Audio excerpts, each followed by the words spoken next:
السلام علیکم ورحمۃ اللہ وبرکاتہ۔ میں امتیاز جلیل۔ سب سے پہلے تو میں آپ لوگوں سے معذرت چاہتا ہوں کہ میں آپ لوگوں کا شکریہ ادا کرنے میں تھوڑی سی دیری ہوئی۔ اس کی وجہ یہ ہے کہ کل لگاتار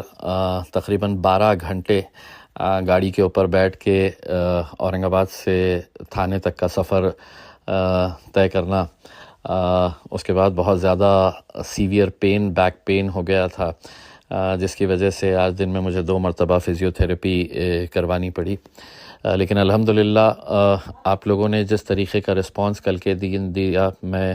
لفظوں میں اس کا شکریہ ادا نہیں کر سکتا ہوں۔ یہ ہم نے جتنے بھی لوگوں نے آواز دی تھی، ہم سب نے مل کر جو کوششیں کی تھی کہ ہمیں ممبئی جانا ہے اور سوتی ہوئی سرکار کو جگانا ہے، پولیس سے سوال کرنا ہے،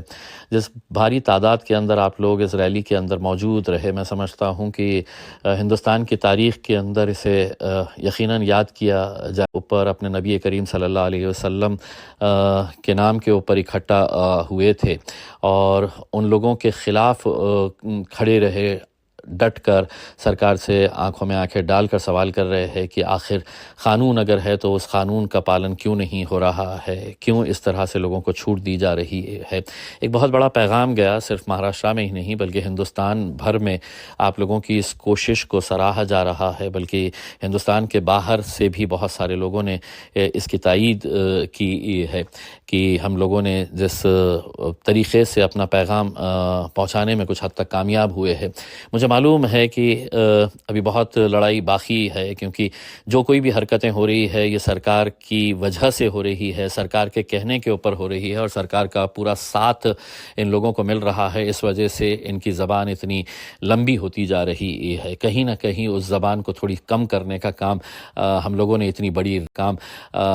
اتنی بڑی ریلی کے ذریعے کرنے میں سمجھتا ہوں کہ ہمیں کچھ حد تک تو ضرور کامیابی ملی ہے۔ لڑائی ابھی ختم نہیں ہوئی ہے، لڑائی ابھی اور بھی ہمیں کرنی ہے۔ بہت سارے لوگ سوشل میڈیا کے ذریعے اس کی تائید کر رہے ہیں، تو کچھ ایسے بھی لوگ ہیں جو ہر وقت کچھ نکتہ چینی کرنا ان کی ایک فطرت میں بنا ہوا ہوتا ہے۔ تنقید کرنا مطلب وہ اپنا فرض سمجھتے ہیں کہ اگر تھانے تک گئے تو بمبئی کیوں نہیں گئے، بمبئی گئے تو مکھیہ منتری سے کیوں نہیں ملے، اس طرح کے بہت ساری باتیں کر رہے ہیں۔ لیکن کچھ باتیں ایسی ہوتی ہے جو حکمتاً کرنی پڑتی ہے، اور کل ہم نے جو فیصلہ لیا ہے، میں سمجھتا ہوں کہ ہم نے اتنی بڑی ریلی نکال کر الحمدللہ جس طریقے سے ڈسپلن کا مظاہرہ کیا گیا تھا، جس اچھے طریقے سے جس نیک مقصد کے لیے ہم لوگ جا رہے تھے، اس میں ہمیں کامیابی ملی، لیکن کہیں نہ کہیں کچھ داغ لگانے کی کوششیں آگے چل رہی تھی۔ اس وجہ سے کل کا جو فیصلہ کیا گیا، سمجھتا ہوں کہ میں بہت کچھ اس کے بارے میں بتا نہیں سکتا ہوں، لیکن الحمدللہ یہ پورا اچھے طریقے سے ہو گیا ہے۔ تو میں آپ سبھی لوگوں کا تہ دل سے شکریہ ادا کرتا ہوں ایک مرتبہ پھر سے، اور آپ کو یہ کہنا چاہتا ہوں، اور خاص طور سے ان لوگوں کو کہنا چاہتا ہوں کہ عاشق رسول کی حیثیت سے مجھ سے جتنا ہو سکتا ہے میں نے کیا ہے۔ اگر مجھ سے